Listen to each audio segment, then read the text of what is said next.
सभी ज्योतिष प्रेमियों के लिए मेरा सादर नमस्कार। मैं डॉक्टर मस्तराम शर्मा, वैदिक ज्योतिष अनुसंधान संस्थान टूटू शिमला। साप्ताहिक भविष्यफल 17 से 23 अगस्त 2026। द्वादश भाव में गोचरीय प्रभाव ग्रहों का राशि के आधार पर मिथुन राशि पर मंगल, कर्क राशि पर गुरु और बुध, सिंह राशि पर सूर्य केतु, कन्या राशि पर चंद्रमा और शुक्र, राहु कुंभ राशि पर और शनि मीन राशि पर रहेंगे। चंद्रमा 17 तारीख को तुला राशि में 4:19 सायंकाल को प्रवेश कर जाएगा। उसके उपरांत 20 तारीख को वृश्चिक राशि में 2:30 प्रातः प्रवेश करेगा और 22 तारीख को धनु राशि में 2:49 दोपहर को प्रवेश करेगा। बुध ग्रह 22 तारीख को सिंह राशि में 7:31 पर जो है सायंकाल को प्रवेश करेगा। मेष राशि के जातक के लिए समय अनुकूल चला है। राशि स्वामी तृतीय भाव में परिश्रम के द्वारा कार्य क्षेत्र में सफलता की ओर संकेत कर रहा है। वहाँ दाम्पत्य जीवन का स्वामी शुक्र ग्रह की स्थिति अपने से षष्ठ स्थान में है, इसलिए व्यापार के क्षेत्र में और पारिवारिक के क्षेत्र में कुछ उलझने उत्पन्न कर रहा है। शुक्र मंत्र का जाप करते रहे तो हितकर रहेगा। वृष राशि का जातक उसका स्वामी ग्रह शुक्र ग्रह की स्थिति अपने से विशेष करके पंचम भाव में है। बौद्धिक विकास करवा रहा है। शिक्षा के क्षेत्र में सफलता देगा, संतान सुख मिलेगा। वहाँ दाम्पत्य जीवन का स्वामी मंगल ग्रह की स्थिति अपने से द्वितीय स्थान में है, इसलिए व्यापार के क्षेत्र से और पारिवारिक के क्षेत्र से पत्नी की ओर से धन का आगमन होने की पूर्ण संभावना बनती है। जहाँ चंद्रमा की स्थिति बनी हुई है वो बौद्धिक विकास करवा रहा है। उपरांत स्वास्थ्य का ध्यान रखना होगा। उसके उपरांत जो है पारिवारिक सुख देगा और उसके उपरांत 2.25 दिन के लिए कहीं बाह्य स्थान की दौड़ धूप बनी रहेगी। मिथुन राशि का जातक उसका स्वामी ग्रह बुध ग्रह अपने से द्वितीय स्थान में गुरु के साथ है, जो शिक्षा के क्षेत्र में विशेष सफलता की ओर अग्रसरित होगा। मान सम्मान बढ़ना रहेगा। वहाँ दाम्पत्य जीवन का स्वामी स्वयं गुरु द्वितीय स्थान में है, इसलिए पारिवारिक के क्षेत्र में और साथ व्यापार के क्षेत्र में सफलता की ओर संकेत करता है।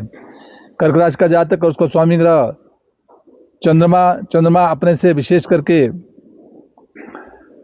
कन्या राशि पर है, जो परिश्रम के द्वारा कार्य क्षेत्र में सफलता को देगा। वहाँ कहीं यात्राओं के योग बन सकता है। दाम्पत्य जीवन का स्वामी शनि ग्रह अपने से नवम भाव में धर्म कर्म की तरफ रुचि रखेंगे तो व्यापार और पारिवारिक के क्षेत्र में विशेष सफलता को देता है। चंद्रमा उपरांत भूमि संबंधी लाभ दे सकता है। उसके उपरांत शिक्षा में लाभ देगा और उसके उपरांत कहीं स्वास्थ्य का विशेष ध्यान रखना होगा। सिंह राशि का जातक उसको स्वामी ग्रह सूर्य स्वगृह होकर विराजमान है, परंतु साथ केतु होने के कारण सिंह राशि के जातक के लिए पिता के शारीरिक स्वास्थ्य का विशेष ध्यान रखना होगा। और साथ दाम्पत्य जीवन का स्वामी शनि ग्रह अपने से अष्टम में रहेगा, इसलिए व्यापार के क्षेत्र में और पारिवारिक के क्षेत्र में कुछ उलझने आ सकती है, इसलिए शनि मंत्र का जाप करते रहें तो हितकर रहेगा। चंद्रमा धन का आगमन करवाएगा। उपरांत जो है कहीं यात्राओं के योग बनेंगे। उसके उपरांत कहीं शिक्षा के क्षेत्र के साथ साथ जमीन भूमि संबंधी लाभ भी दे सकता है। कन्या राशि का जातक उसका स्वामी ग्रह बुध ग्रह की स्थिति अपने से एकादश स्थान में रहेगी और एकादश स्थान में जहाँ बड़े भाइयों के साथ सौहार्दमय वातावरण बना रहेगा। कहीं नवीन मित्रों के साथ सहयोग से कोई कार्य में सफलता की ओर संकेत करता है।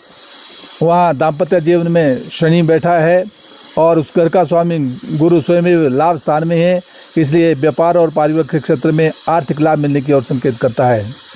तुला राशि का जातक उसका स्वामी ग्रह शुक्र ग्रह की स्थिति अपने से द्वादश भाव में रहेगी। कहीं शरीर पर व्याय होने की संभावना बनती है। शारीरिक स्वास्थ्य का विशेष ध्यान रखना होगा। वहाँ दाम्पत्य जीवन का स्वामी सूर्य के साथ केतु बैठा है। जहाँ दाम्पत्य घर का स्वामी मंगल है वो अपने से नवम भाव में बैठा है, इसलिए नवम भाव में धर्म कर्म की तरफ रुचि रखेंगे तो व्यापार के क्षेत्र में और पारिवारिक के क्षेत्र में सौहार्द में वातावरण बना रहेगा। मंगल मंत्र का जाप करते रहे तो हित कर रहेगा। चंद्रमा शरीर पर व्याय करवाता है। उपरांत मान सम्मान देगा, उसके उपरांत धन का आगमन करवाएगा और उसके उपरांत कई यात्राओं के योग भी बनेंगे। वृश्चिक राशि का जातक, उसका स्वामी ग्रह मंगल ग्रह की स्थिति अपने से अष्टम स्थान में रहेगी, इसलिए शारीरिक स्वास्थ्य का विशेष ध्यान रखना होगा, चोट इत्यादि से बचना होगा। वहाँ दाम्पत्य जीवन का स्वामी शुक्र ग्रह की स्थिति विशेष करके एकादश स्थान में रहेगी, आर्थिक लाभ की ओर संकेत कर रहा है और भाइयों के साथ सौहार्दमय वातावरण बना रहेगा। वहाँ दाम्पत्य जीवन का स्वामी जहाँ एकादश में रहेगा, वहाँ व्यापार के क्षेत्र में लाभ भी देगा। जहाँ चंद्रमा की स्थिति बनी हुई है, चंद्रमा वृश्चिक राशि के जातक के लिए विशेष करके एकादश स्थान में उपरांत लाभ देगा, उपरांत ये अपने से द्वादश भाव में हो जाएगा, कहीं शरीर पर व्यय करवाना या बाह्य स्थान की दौड़ डूब देगा, उपरांत राशि पर आएगा, मान सम्मान देगा और जब धनु राशि में प्रवेश कर जाएगा तो उसमें आर्थिक लाभ भी मिलेगा। धनु राशि का जातक, उसको स्वामी ग्रह गुरु ग्रह की स्थिति अपने से विशेष करके अष्टम भाव में है, परंतु फिर भी मान सम्मान और प्रतिष्ठा बनेगी क्योंकि उच्चस्थ होकर विराजमान है। दाम्पत्य जीवन में मंगल का होना कहीं पारिवारिक संबंधों में उलझन उत्पन्न करता है, विशेष ध्यान रखना होगा। मंगल संबंधी मंत्र का जाप करते रहे तो हितकर रहेगा। मकर राशि का जातक, उसको स्वामी ग्रह शनि ग्रह की स्थिति अपने से तीसरे स्थान में रहेगी, परिश्रम के द्वारा कार्य क्षेत्र में सफलता की ओर संकेत कर रहा है और साथ दाम्पत्य जीवन में जो है गुरु ग्रह विराजमान है, इसलिए उच्चस्थ होकर भी है, इसलिए व्यापार के क्षेत्र में और पारिवारिक के क्षेत्र में सौहार्दमय वातावरण के साथ आगे बढ़ेंगे। जहाँ चंद्रमा की स्थिति बनी है, धर्म कर्म की तरफ रुचि बढ़ाएगा, उपरांत राजपक्ष से मान सम्मान प्रतिष्ठा और उसके उपरांत आर्थिक लाभ, और परंतु अंत में ये 22 तारीख के उपरांत 102 दिन के लिए विशेष ध्यान देना होगा। कुंभ राशि का जातक, उसका स्वामी ग्रह शनि अपने से दूसरे स्थान में रहेगा, परिश्रम के द्वारा कार्य क्षेत्र में सफलता, राशि पर राहु होने का कारण क्रोध पर नियंत्रण रखना होगा। दाम्पत्य जीवन में का स्वामी सूर्य स्वगृही होकर विराजमान है, इसलिए पारिवारिक सुखों के साथ केतु भी है, कहीं मन उठाव से सावधानी रखनी होगी, परंतु व्यापार के क्षेत्र में विशेष सफलता की ओर संकेत करता है।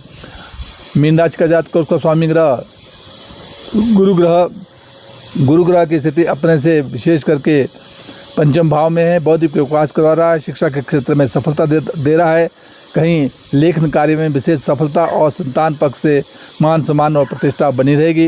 वहाँ दाम्पत्य जीवन का स्वामी बुध ग्रह की स्थिति भी अपने से पंचम भाव में है, इसलिए कहीं प्रेम संबंधों में बढ़ोतरी हो सकती है, सौहार्दमय वातावरण बना के रखे। वहाँ दाम्पत्य जीवन में चंद्रमा विराजमान है, इसलिए कदापि पारिवारिक जीवन में केतु के साथ होने के कारण कहीं उलझने भी उत्पन्न हो सकती है, विशेष ध्यान देना होगा। और साथ चंद्रमा के साथ जब केतु आता है तो मातृपक्ष के लिए कुछ शारीरिक कष्ट भी प्रदान करता है। उपरांत चंद्रमा 102 दिन के लिए अष्टम भाव में आ जाएगा, तो रोग इत्यादि से, चोट इत्यादि से सावधान रखनी होगी। उपरांत धर्म कर्म की तरफ रुचि बढ़ेगी और उसके उपरांत जो है राजपक्ष से मान सम्मान और प्रतिष्ठा भी मिलेगी। जिन जिन भावों का जो स्वामी बनता है उन भाव के स्वामी का मंत्र जाप करते रहे तो हितकर होगा। जय हिमाचल, जय भारत।